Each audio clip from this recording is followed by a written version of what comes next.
Hello good morning students. आज का हमारा टॉपिक है जर्नल एंट्रीज। आज हम सीखने वाले हैं कि जर्नल एंट्रीज कैसे करते हैं, यानी कि कोई भी ट्रांजैक्शन अगर आपको गिवन हो, ठीक है, for example started business with cash ₹10,000 by Ram, ठीक है, कोई भी ट्रांजैक्शन अगर आपको गिवन होगी तो उसकी जर्नल एंट्रीज आप कैसे बनाएंगे, कौन से रूल उसमें फॉलो करोगे, उसमें रूल कैसे एप्लीकेबल होंगे, ये सारा आज हम सीखने वाले हैं। आज की हमारी क्लास फुल्ली कॉन्सेप्चुअल क्लास होगी, जिसमें हम कॉन्सेप्ट समझेंगे कि जर्नल एंट्री को आखिर बनाना कैसे है। बेटा लास्ट क्लास में मैंने आपको कराया था rules of debit and credit. उसके अकॉर्डिंग मैंने बताया था मॉडर्न अप्रोच के अकॉर्डिंग जितने भी हमारे अकाउंट्स हैं उन सब अकाउंट्स को हमने 5 कैटेगरीज में डिवाइड कर लिया है। 5 कैटेगरी कौन सी है? एसेट, लायबिलिटी, कैपिटल, एक्सपेंस और रेवेन्यू। इनके ये रूल हैं। एसेट जब भी इंक्रीज होगी तो डेबिट में, डिक्रीज होगी तो क्रेडिट में। लायबिलिटी अगर इंक्रीज होगी तो क्रेडिट, डिक्रीज होगी तो डेबिट। कैपिटल इंक्रीज कहां पर? क्रेडिट साइड में। डिक्रीज कहां पर? डेबिट साइड में। Expense increase debit, decrease credit. और रेवेन्यू इंक्रीज क्रेडिट और डिक्रीज डेबिट। मैंने आपको बताया था लायबिलिटी, कैपिटल और रेवेन्यू के लिए सेम रूल है और एसेट और एक्सपेंस के लिए सेम रूल है। ओके, तो इन्हीं रूल्स को फॉलो करके ही हमें जर्नल एंट्रीज को बनाना है। ओके, तो अब देखते हैं जरा कौन कौन से अकाउंट किस किस ट्रांजैक्शन में इन्वॉल्व हैं, उसके लिए क्या जर्नल एंट्रीज होगी, ठीक है, वो हम यहां पर देखने वाले हैं। सबसे पहले ट्रांजैक्शन, स्टेप बाय स्टेप मैं ट्रांजैक्शन ले रहा हूं, सारे रूल्स हम डिस्कस कर रहे हैं। ओके, पहली ट्रांजैक्शन है स्टार्टेड बिजनेस विद कैश। हमने बिजनेस स्टार्ट किया कैश से। किसने किया? ओनर ने, राम ने। तो there are 2 accounts involve in this transaction. एक तो राम, राम कौन है? ओनर। और एक अकाउंट है इसमें कैश का। स्टार्टेड कोई अकाउंट नहीं, बिजनेस कोई अकाउंट नहीं है, विद कोई अकाउंट का नाम नहीं है। अकाउंट का नाम क्या है? एक तो कैश है और एक राम है। ठीक है, राम कौन है? ओनर। कैश हमारी क्या होती है? एसेट। देखो सबसे पहले आपको यह देखना है कि ये दोनों अकाउंट उन 5 में से किसके अंडर में आएंगे। कैश हमारी क्या होता है बेटा? एसेट होता है। एसेट जब भी इंक्रीज होती है तो डेबिट में, डिक्रीज होगी तो क्रेडिट में। यहां पर बिजनेस में कैश आया तो कैश क्या हुआ? इंक्रीज हुआ। एसेट इंक्रीज हुई तो इंक्रीज का मतलब डेबिट में। सबसे ऊपर जब भी जर्नल एंट्री करेंगे पहले ऊपर डेबिट का आइटम लिखते हैं हमेशा और नीचे लिखते हैं हमेशा क्रेडिट का आइटम। तो जैसे लिखा हमने कैश अकाउंट डेबिट, थोड़ा सा स्पेस लिया, फिर 3-4 डिजिट छोड़ के उसके नीचे से हमें क्रेडिट का आइटम स्टार्ट करना है। 2, ये 2 डिनोट करता है किसको? क्रेडिट को, यानी कि ये क्रेडिट साइड है। 2 राम्स कैपिटल अकाउंट। कैपिटल जब भी इंक्रीज होती है, राम कहां पर आया? कैपिटल में। और इंक्रीज हमेशा कैपिटल कहां पर होती है? इंक्रीज होती है क्रेडिट साइड में। ये एसेट इंक्रीज होती है डेबिट साइड में। तो कैश आया, बिजनेस में कैश आया, तो बिजनेस में कैश आया तो एसेट होता है कैश, और डेबिट हुआ तो डेबिट में लिख दिया। राम क्या है हमारे लिए? राम ओनर है। ओनर क्या लगाता है? कैपिटल, तो ये कैपिटल में आया, और कैपिटल इंक्रीज कहां पर होती है? क्रेडिट में, तो ये क्रेडिट साइड में लिख दिया। तो एंट्री क्या होगी? Cash account debit 2 Ram's capital account. ठीक है, ऊपर हमेशा लिखना डेबिट साइड, नीचे हमेशा लिखना है बेटा क्रेडिट साइड में। ओके, फिर से नहीं समझ आया तो फिर से देखते हैं जरा। देखो, sales of goods for cash. Sales of goods for cash, तो 2 अकाउंट्स यहां पर इन्वॉल्व है, एक तो सेल का और एक कैश का। कैश हमारी क्या होती है बेटा? एसेट होती है। सेल्स हमारा कहां पर आता है? रेवेन्यू में आता है। मैंने अभी बताया 5 अकाउंट है हमारे, एसेट, लायबिलिटी, कैपिटल, एक्सपेंस और रेवेन्यू। सेल्स कहां पर आता है? रेवेन्यू में। और एसेट, कैश कहां आती है? एसेट में। 2 अकाउंट इन्वॉल्व है। अब देखो कैश आ रहा है या जा रहा है? कैश आ रहा है। आ रहा है तो एसेट आ रही है, और एसेट जब भी बढ़ती है तो कहां पर होती है? डेबिट में लिखते हैं। रेवेन्यू जब भी बढ़ता है तो कहां लिखते हैं बेटा? क्रेडिट में लिखते हैं, है ना। तो ये एसेट आई तो डेबिट में, तो कैश अकाउंट डेबिट। ये अकाउंट के लिए आप A/C ऐसे शॉर्ट फॉर्म में लिखेंगे, कैश और साथ में अकाउंट A/C ऐसे अकाउंट लिखा। फिर यहां पे DR किसके लिखते हैं? डेबिट के लिए। डेबिट के लिए क्या लिखा? DR, और फिर डैश डैश करके इसको छोड़ दो। ये तरीका है इसको करने का, डेबिट लिखने का। और फिर क्रेडिट के लिए क्या करना है? 3-4 डिजिट छोड़ेंगे, उसके बाद नीचे से शुरू करेंगे 2 सेल्स अकाउंट। अकाउंट के लिए क्या शॉर्ट फॉर्म यूज करेंगे? A/C ऐसे। ठीक है, तो ये फिर इसके लिख दिया 10,000। इसका पूरा फॉर्मेट में बताऊंगा, अभी सिर्फ हम जर्नल एंट्रीज को डिस्कस कर रहे हैं। कि जनरल एंट्री बनाना कैसे है, जनरल एंट्री किस फॉर्मेट में करनी है, जनरल का भी एक फॉर्मेट है, वो फॉर्मेट भी हम डिस्कस करेंगे। पहले आप सिर्फ जनरल एंट्री कैसे करते हैं वो सीख लीजिए। जैसे यहां पर लिखा है sales of goods to Ram, Ram को हमने सामान भेजा, तो यहां पर बेचा तो दो अकाउंट इन्वॉल्व है, एक तो राम और एक सेल। सेल हमारा क्या होता है बेटा, रेवेन्यू होता है, ठीक है। और राम हमारा, राम जिसको हम सामान उधार बेचते हैं वो कौन होते हैं, हमारे डेटर, और डेटर हमारी क्या होते हैं बेटा, एसेट। डेटर हमारी क्या होती है, एसेट। अब एसेट बढ़ेगी, हमने सामान बेचा तो डेटर बन गया, एसेट हमारी बढ़ गई तो एसेट जब भी इंक्रीज होगी तो कहां लिखते हैं, डेबिट में। तो इसलिए राम को मैंने डेबिट में लिखा, नाम के साथ अकाउंट लिखने की जरूरत नहीं है, ठीक है। डेबिट के लिए क्या वर्ड यूज करेंगे, DR डैश डैश डैश, बस। सेल्स के लिए कहा, अब नीचे देखो सेल्स क्या है, रेवेन्यू है, रेवेन्यू भी हमारा इंक्रीज हो रहा है, यानी कि सेल बढ़ रही है तो रेवेन्यू इंक्रीज हो रहा है। तो रेवेन्यू जब भी इंक्रीज होता है कहां पर होता है, क्रेडिट साइड में, वो रूल है। जैसे कि मैं आपको ऑलरेडी बता चुका हूं कि हमारे उसके जो रूल हैं वो क्या फॉलो अप करने हैं हमें, कि एसेट लायबिलिटी जो भी हमारी है उनके जो रूल्स हमारे फॉलो होंगे वो यही होंगे। रेवेन्यू इंक्रीज कहां पर होता है, क्रेडिट साइड में, डिक्रीज कहां होगा, डेबिट साइड में। ये जो रूल मैंने आपको बताया थे, इन्हीं रूल्स को फॉलो करके हम क्या करने वाले हैं, ये सारा की सारी जनरल एंट्री करने वाले हैं, ओके।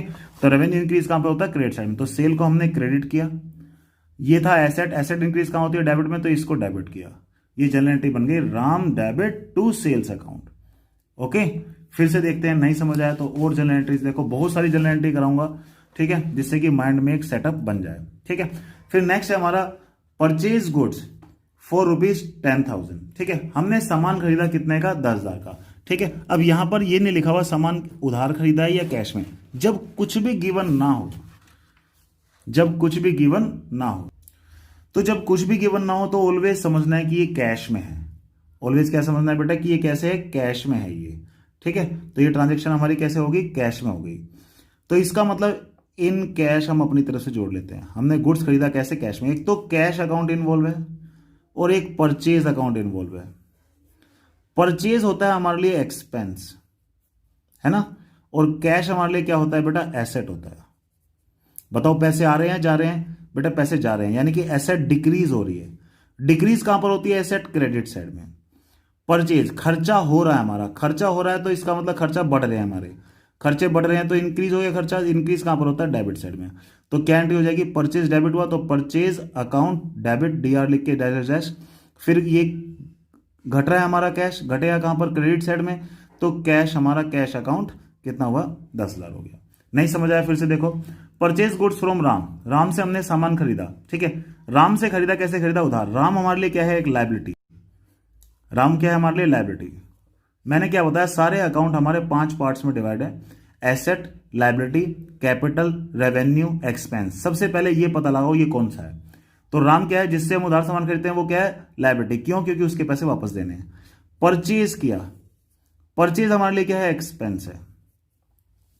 एक्सपेंस हमें पता है, परचेज किया हमने, खर्चा किया तो हमारे लिए क्या होगा, ये बढ़ गया खर्चा, खर्चा बढ़ेगा कहां पर, डेबिट में। लायबिलिटी, लायबिलिटी कहां पर बढ़ती है हमारी, लायबिलिटी बढ़ती है हमारी क्रेडिट साइड में। तो ये बस लायबिलिटी क्रेडिट साइड में बढ़ती है तो राम को क्रेडिट कर दिया। परचेज खर्चा था, एक्सपेंस कहां पर बढ़ता है, डेबिट में, तो परचेज को डेबिट कर दिया। परचेज अकाउंट डेबिट, DR लिख के, ये D और R लिखा है बेटा, ये DR लिख के यहां पर कर दिया हमने। तो ये जनरल एंट्री बन गई, purchase account debit to Ram account. To किसको डिनोट कर रहा है, क्रेडिट को, यानी कि डेबिट और ये क्रेडिट। तो 10,000, ठीक है बेटा। अभी सिर्फ जनरल एंट्री सीखो, कॉन्सेप्ट सीखो। नेक्स्ट है हमारा परचेज ऑफ बिल्डिंग फॉर ₹20,000, हमने बिल्डिंग खरीदी। बेटा ध्यान रखना, अगर गुड्स खरीदते हैं तो परचेज लिखते हैं, गुड्स खरीदते हैं तो वर्ड क्या लिखते हैं हमेशा, परचेज। जब भी गुड्स खरीदेंगे, जिस चीज का मेन ट्रेडिंग कर रहे हैं, ठीक है, मान लो मैं पेन बना रहा हूं, पेन बना के, यानी पेन बना के बेचता हूं, पेन बनाने के लिए सामान खरीदता हूं, तो ये हमारे लिए परचेज में आएगा। अगर गुड्स के अलावा कुछ और खरीदते हैं, यानी जिस चीज का हमारा बिजनेस नहीं है, उसके अलावा मतलब जिस चीज का बिजनेस नहीं है वो चीज हम खरीदते हैं, जैसे बिल्डिंग, हमारा जो बिजनेस है वो बिल्डिंग खरीदने बेचने का नहीं है, सामान का है। तो बिल्डिंग खरीदेंगे तो बिल्डिंग आई, परचेज वर्ड यूज नहीं करेंगे, परचेज वर्ड यूज करते हैं सिर्फ गुड्स के लिए। फिलहाल गुड्स के अलावा कुछ और खरीदेंगे तो उसका नाम यूज करेंगे, यानी कि बिल्डिंग हमारे लिए एक अकाउंट तो बिल्डिंग है, क्योंकि ये नहीं लिखा हुआ कैश से खरीदी तो ऑटोमेटिक है कि कैश में खरीदी है। एक हमारे लिए कहां पर है, इन कैश हो गया एक तरह से, ये जब कुछ ना लिखा हो तो कैश में, एक कैश इन्वॉल्व है। बिल्डिंग क्या है बेटा हमारी, बिल्डिंग हमारी है एसेट। एसेट इंक्रीज कहां पर होती है? डेबिट साइड में, है ना। कैश हमारी क्या होता है? कैश भी हमारी एसेट होता है, और कैश जा रहा है हमारे पास से, तो कैश डिक्रीज कहां पर होगा? क्रेडिट साइड में। ये बिल्डिंग एसेट थी, इंक्रीज हो रही है, इंक्रीज डेबिट में होती है, तो ये ले building account debit. Purchase word use नहीं करेंगे, ध्यान रखना, जब हम गुड्स खरीदेंगे उसके लिए परचेज वर्ड यूज करते हैं। गुड्स के अलावा आप कुछ भी खरीदोगे तो उसका नाम लिखोगे। ओके। फिर कैश, कैश हमारा गया कितने का? इतने का, 20,000 का कैश गया। गया तो एसेट कम हो गई, कम कहां पर होती है? क्रेडिट साइड में, तो क्रेडिट साइड में हो गई। फिर purchase of furniture from Ram, Ram से खरीदा, नाम लिखा हुआ है, कैश वर्ड तो नहीं लिखा। जब भी किसी का नाम लिखा हो, कैश ना लिखा हो, तो समझ लो उधार है। ठीक है, यहां पे एक तो राम इन्वॉल्व है। परचेज नहीं देखेंगे, परचेज किसके लिए देखते हैं? गुड्स के लिए। क्या इन्वॉल्व है? फर्नीचर। फर्नीचर हमारी है एसेट, फर्नीचर आया, आया तो एसेट बढ़ गई, एसेट कहां बढ़ती है? डेबिट में। राम क्या है? जिससे सामान उधार खरीदते हैं वो कौन होती है? लायबिलिटी। ठीक है, एक लायबिलिटी क्रिएट हो गई हमारी, लायबिलिटी बढ़ गई हमारी, तो बढ़ेगी कहां पर? हमारी क्रेडिट साइड में बढ़ती है लायबिलिटी। तो एसेट डेबिट है, तो डेबिट किया, फर्नीचर अकाउंट डेबिट, डीआर लिख के डैश डैश डैश, और टू राम, ये लायबिलिटी क्रेडिट। ओके बेटा, नहीं समझ आया? फिर से देखो। सेल्स ऑफ मशीनरी, मैंने क्या बताया? अगर गुड सेल करते तो सेल वर्ड यूज करते, पर गुड सेल नहीं किया तो क्या सेल किया? मशीनरी, तो मशीनरी का नाम लिखेंगे। एक तो मशीनरी अकाउंट इन्वॉल्व है, एक कैश अकाउंट इन्वॉल्व है। कैश हमारी क्या होता है? एसेट। मशीन बेची, कैश आया, एसेट बढ़ गई, बढ़ती है कहां पर? एसेट डेबिट में। फिर मशीनरी बेची, मशीनरी भी हमारी क्या है? एसेट है। ठीक है बेटा, मशीनरी भी हमारी क्या होती है? एसेट होती है। तो एसेट हमारी चली गई हमारे पास से, तो घट गई, घटती कहां पर है? क्रेडिट साइड में। तो मशीनरी क्रेडिट हुआ, कैश हमारा क्या हुआ? डेबिट हुआ। ये हमारी जनरल एंट्री पास हो गई, cash account debit to D R. बेटा ये डी और आर डिनोट कर रहा हूं मैं किसके लिए? डेबिट के लिए। ऐसे लिखना आपको शॉर्ट फॉर्म में, to machinery account. Okay. Machinery बेची अनुज को, नाम लिखा है, कैश वर्ड नहीं लिखा, तो इसका मतलब उधार है। एक तो अनुज इन्वॉल्व है, एक मशीनरी इन्वॉल्व है। मशीनरी हमारी क्या है? एसेट। मशीनरी बेच दी, कैश एसेट गई, गई कहां पर? क्रेडिट साइड में। अनुज क्या होता है? लायबिलिटी। ठीक है, लायबिलिटी हमारी क्रिएट हो गई, नहीं सॉरी, लायबिलिटी नहीं है, हमने उधार जिसको सामान बेचते हैं वो कौन होता है? डेटर होते हैं हमारे। डेटर हमारे क्या होते हैं? एसेट होती है। एसेट बढ़ गई, एसेट कहां पर बढ़ती है? हमारी डेबिट साइड में। तो इसलिए अनुज को डेबिट किया, डेबिट में बढ़ती है एसेट। यहां पर एसेट हमारे पास से मशीनरी गई, गई तो ये क्रेडिट किया, एसेट घट गई। ओके, नहीं समझ आया? फिर से देखते हैं। पेमेंट ऑफ एक्सपेंस, आप कोई भी एक्सपेंस पे करते हैं, salary paid, rent paid, commission paid, कुछ भी पे करते हैं other than purchase of goods, यानी कि गुड्स खरीदने के अलावा या कोई एसेट खरीदने के अलावा और बाकी कोई भी खर्चा करते हैं जो हर बार बार बार होता रहता है। ठीक है, तो ये हमारा उसके लिए क्या वर्ड यूज करेंगे? जैसे सैलरी हमने पे करी, तो क्या करते हैं? हमारा जो भी एक्सपेंस है उसका नाम डेबिट करना है। ठीक है, एक्सपेंस का नाम क्या है? सैलरी, तो salary account debit, D R debit. एक तो सैलरी इन्वॉल्व है इसमें, ठीक है, और एक कैश इन्वॉल्व है, क्योंकि पे करने का मतलब कैसे पे किया? कैश में। कैश क्या होता है? एसेट। सैलरी क्या है बेटा? एक्सपेंस है। एक्सपेंस इंक्रीज कहां पर होता है? डेबिट में। कैश गया हमारे पास से, एसेट डिक्रीज कहां पर होती है? क्रेडिट साइड में। तो एक्सपेंस हमारा डेबिट में आ गया, और कैश हमारा गया तो एसेट कम हो गई, कम हो गई तो क्रेडिट साइड में लिखा। ठीक है, इनकम रिसीव, कोई भी income receive other than sales, sale के अलावा कोई भी इनकम रिसीव हुई हो, जैसे कि rent receive, interest receive, commission receive, कुछ भी रिसीव हुआ हो, तो एक तो जो रिसीव हुआ वो अकाउंट, ये हमारा क्या होता है? रेवेन्यू।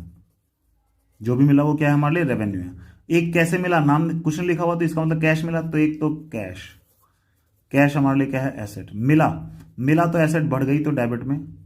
ठीक है, रेवेन्यू इंक्रीज कहां पर? रेवेन्यू इंक्रीज हुआ, इंक्रीज कहां पर होता? क्रेडिट साइड में। तो एसेट बढ़ी तो एसेट डेबिट, तो cash account debit. Interest receive, ये क्या कहां पर होता है? इंक्रीज, क्रेडिट साइड में, तो ये क्रेडिट साइड में, इंटरेस्ट रिसीव अकाउंट। ठीक है बेटा, नहीं समझ आया? फिर से देखो, बहुत सारे एग्जांपल आपको समझाऊंगा जिससे कि आपको ज्यादा से ज्यादा समझ में आ जाए। फॉर आउटस्टैंडिंग एक्सपेंस, आउटस्टैंडिंग का मतलब देना है, अभी तक दिया नहीं है। सैलरी आउटस्टैंडिंग है, मान लो 5,000 रुपये। ठीक है, तो यहां पर दो चीजें हैं, एक तो सैलरी, ये हमारे लिए एक्सपेंस है, एक आउटस्टैंडिंग सैलरी, ये लायबिलिटी है।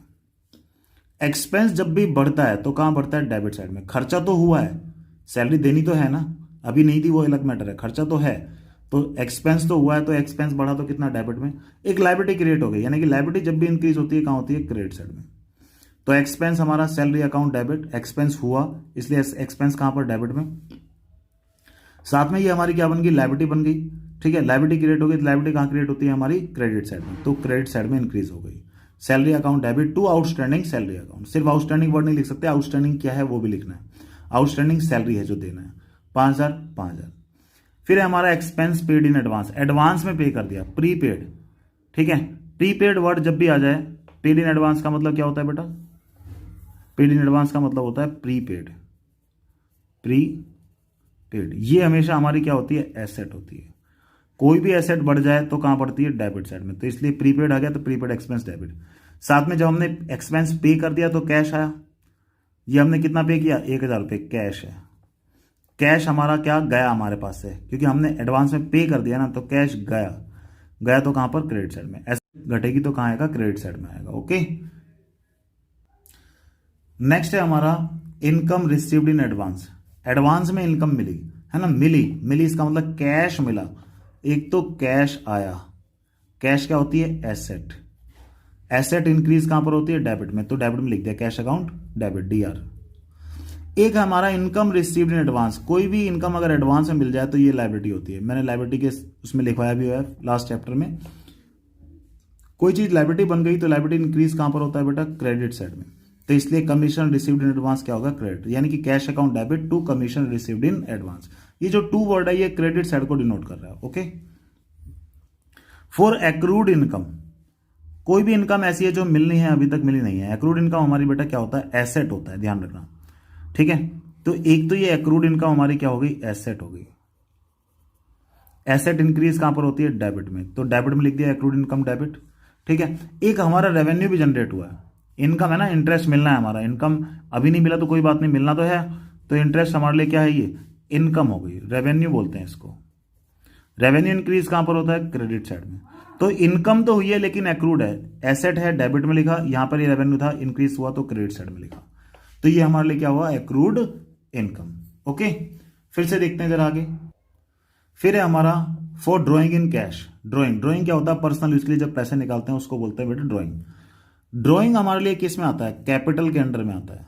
मैंने बताया सारे अकाउंट को आपको 5 पार्ट में डिवाइड करना है, एसेट, लायबिलिटी, कैपिटल, रेवेन्यू और एक्सपेंस। ड्रॉइंग हमेशा कहां आता है, कैपिटल में आता है। कैपिटल अगर इंक्रीज होगी तो डेबिट में लिखेंगे, सॉरी इंक्रीज होगी तो क्रेडिट में लिखेंगे, और डिक्रीज होगी कैपिटल अगर तो डेबिट में लिखते हैं। ड्रॉइंग से क्या होता है, अपने फॉर्म में से अपने पर्सनल यूज के लिए हमने पैसे निकाल लिए तो उससे कैपिटल हमारी रिड्यूस हो गई, रिड्यूस कहां पर होती है, हमेशा डेबिट में, तो ड्रॉइंग को डेबिट किया। एक कैश इन्वॉल्व है, कैश हमारे लिए क्या होता है, एसेट, एसेट कभी भी इंक्रीज होगी तो डेबिट में, और यहां पर कैश गया, गया तो डिक्रीज हो रहा है, डिक्रीज कहां पर होता है, क्रेडिट साइड में, तो कैश अकाउंट क्रेडिट।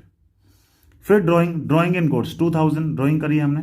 ठीक है, गुड्स विड्रॉ किया है ना, जब गुड्स खरीदा था तो परचेज अकाउंट को डेबिट किया था, अब गुड्स जा रहा है, फ्री जा रहा है ना, ऐसे ही सेल तो किया नहीं तो वरना सेल यूज करते हैं, पर ऐसे ही फ्री जा रहा है तो परचेज वर्ड को ही हम क्या कर देंगे, रिवर्स करके क्रेडिट कर देंगे।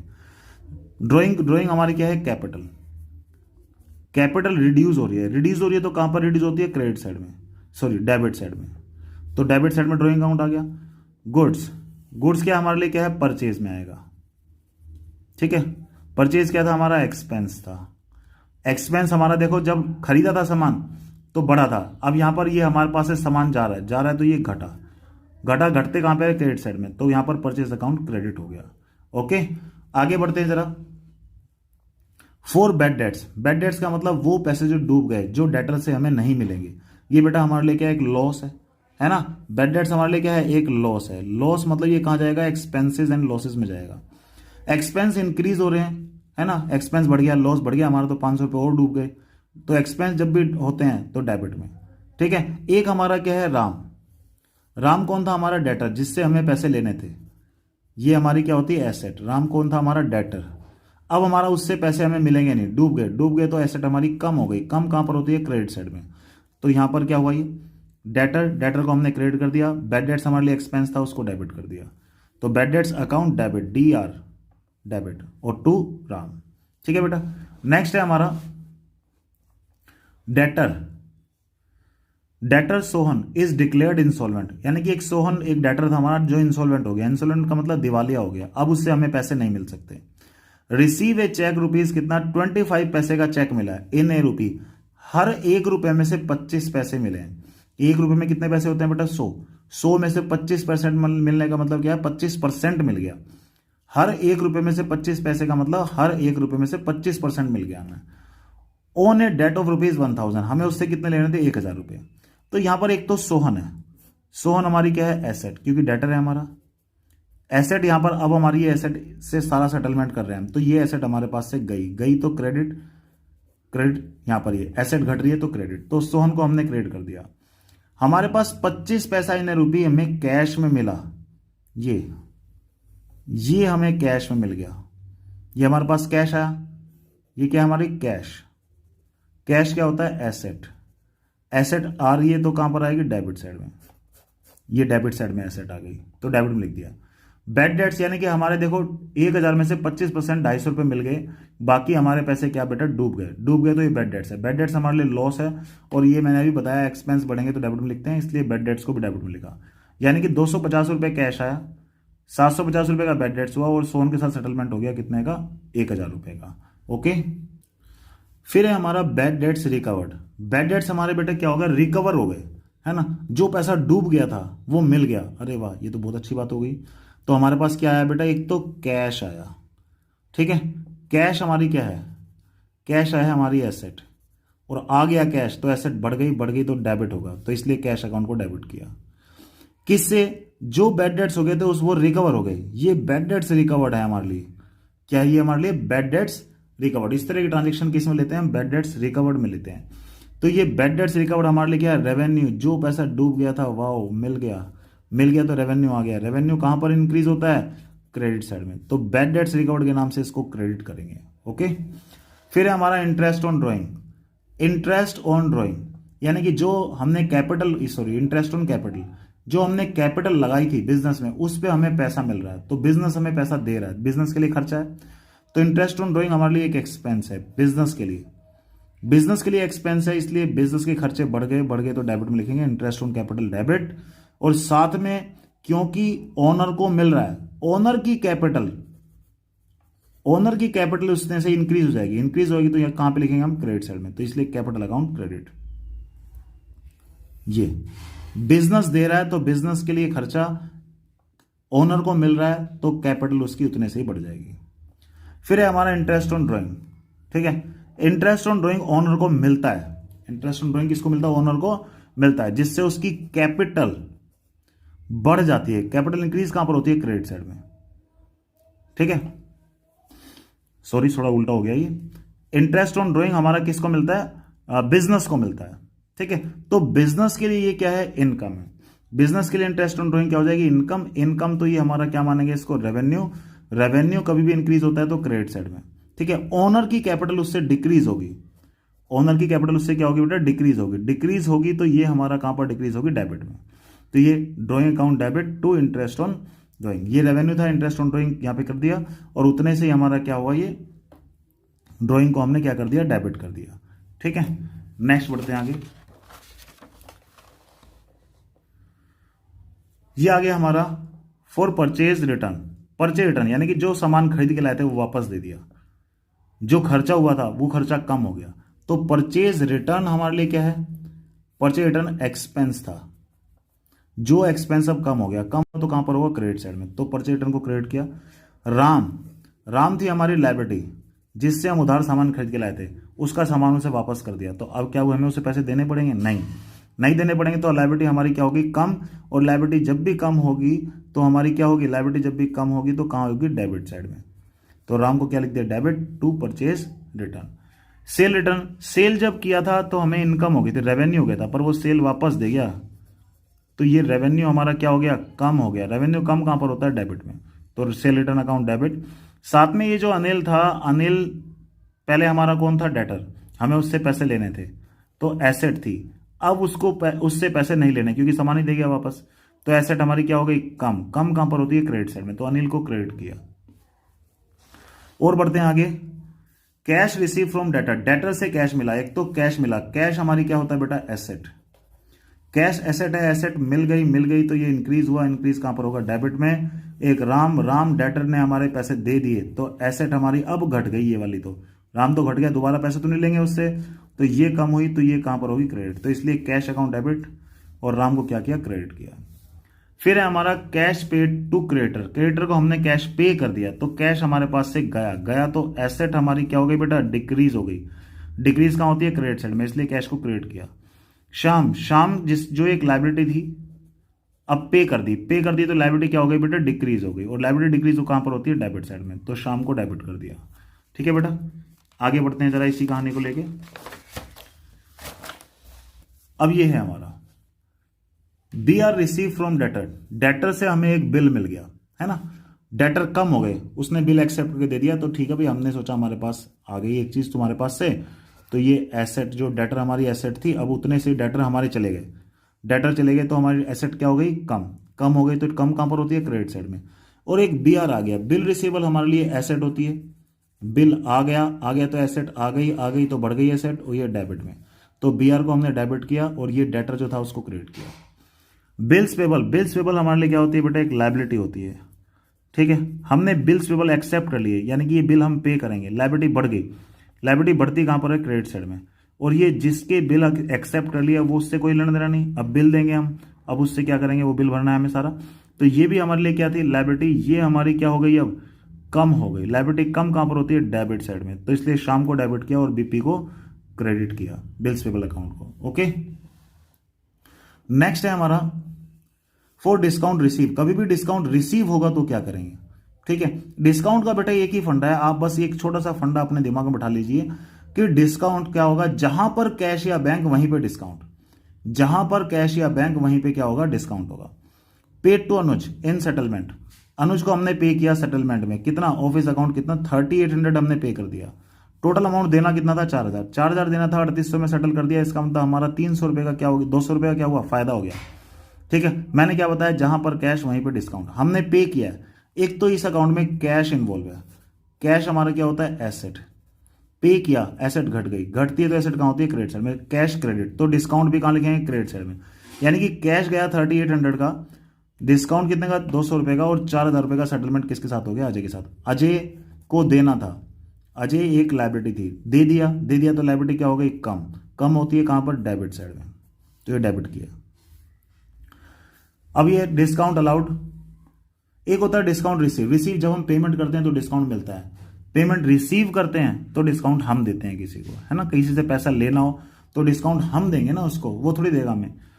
तो फॉर डिस्काउंट अलाउड, वो कहता है रिसीव फ्रॉम अनुज से पैसे मिले, कितने, 4000, कितने लेने थे वैसे उससे, 4200 लेने थे, पर 4000 मिले, यहां पर कैश मिला, तो कैश इन्वॉल्व है, कैश हमारी क्या है, एसेट आ रही है, बढ़ गई, ठीक है, बढ़ती है तो कहां पर, डेबिट में, तो कैश अकाउंट डेबिट, जहां पर कैश वहीं पर डिस्काउंट।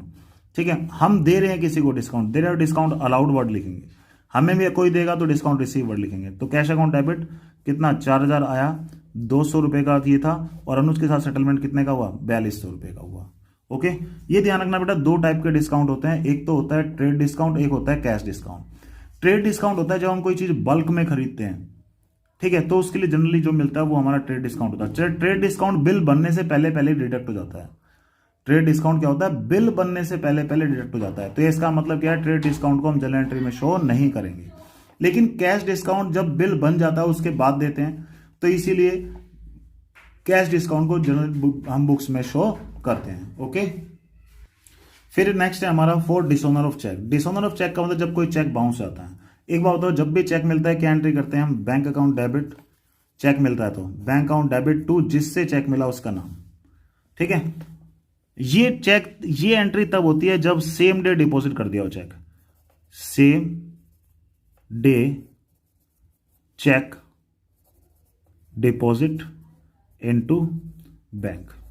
जैसे मुझे राम ने चेक दिया और मैंने सीधा बैंक में जमा करा दिया, तो एंट्री क्या लिखेंगे, bank account debit to Ram, उसी दिन जमा करा दिया। तो और कई बार ऐसा होता है उसी दिन जमा नहीं कराते हम, चेक को अपने पास ही रख लिया, तो ऐसे केस में बैंक में तो पैसे आएंगे ही नहीं, क्योंकि बैंक में तो जमा ही नहीं करा हमने अभी तक। तो उस केस में एंट्री अगर उस दिन जमा नहीं कराते तो एंट्री क्या करते हैं, cheque in hand account debit to Ram, यानी कि चेक मिला, बैंक में नहीं आया अभी पैसे।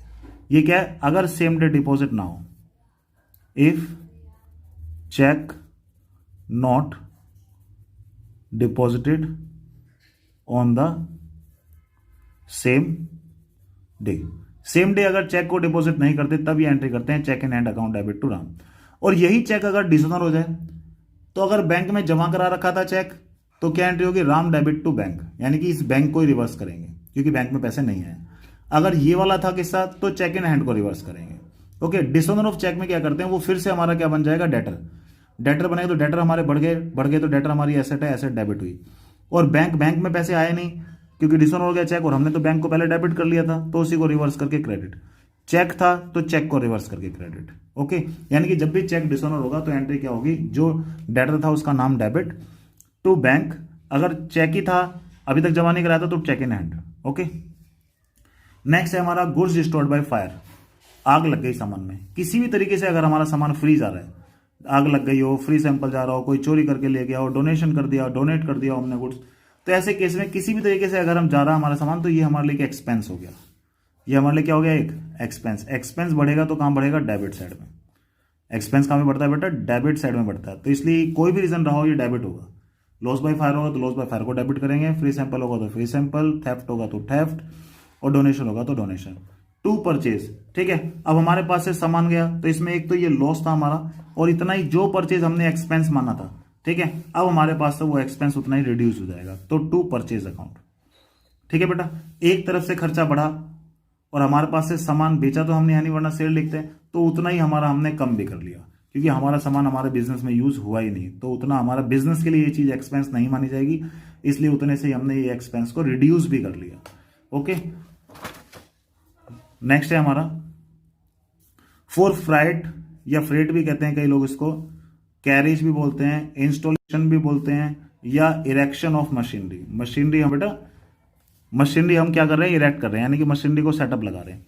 ध्यान रखना, जब भी कोई मशीनरी प्लांट ऐसी कोई फिक्स रेट खरीदते हैं, तो फिक्स रेट में हमारा शॉप से लेके, जो दुकान पे से लेके, जो हमारा घर तक लाके या बिजनेस में लाने तक, जो भी बीच के जितने भी एक्सपेंस होते हैं, ये बीच के, वो सब किस लिखते हैं, एसेट के नाम से लिखते हैं। जैसे मान लो मैंने मशीनरी खरीदी 1 लाख रुपए की, तो मैं शॉप से लेके बिजनेस में गया उसको लेके, और रास्ते का किराया जो लगा वो लगा 1,000 रुपये, तो मशीनरी हमें कितने की पड़ी, 1,01,000 की। तो ये जो रास्ते का जो खर्चा होता है वो भी हम ये मानते हैं कि उस मशीनरी की कॉस्ट में चला गया। जब तक मशीनरी मतलब रनिंग कंडीशन में नहीं आ जाएगी, तब तक उस पर जो भी खर्चा होगा वो मशीनरी की कॉस्ट में जाएगा। ठीक है बेटा, फ्रेट का मतलब रास्ते का किराया, कैरेज का मतलब रास्ते का किराया, इंस्टॉलेशन का मतलब मशीन लाए और लाके अभी उसको सेटअप कर रहे हैं, इरेक्शन का मतलब भी लाए लाके उसको सेटअप कर रहे हैं। तो मशीनरी जब तक चालू नहीं हो जाएगी, उससे पहले होने वाले जितने भी खर्चे हैं बेटा, वो सारे खर्चे हमारे मशीनरी कॉस्ट में जाएंगे। तो इन सब पे कोई भी खर्चा होता है तो हम उन सब का एक्सपेंस का नाम नहीं लिखते, किसका नाम लिखते हैं, मशीनरी का, यानी कि एसेट का नाम लिखेंगे।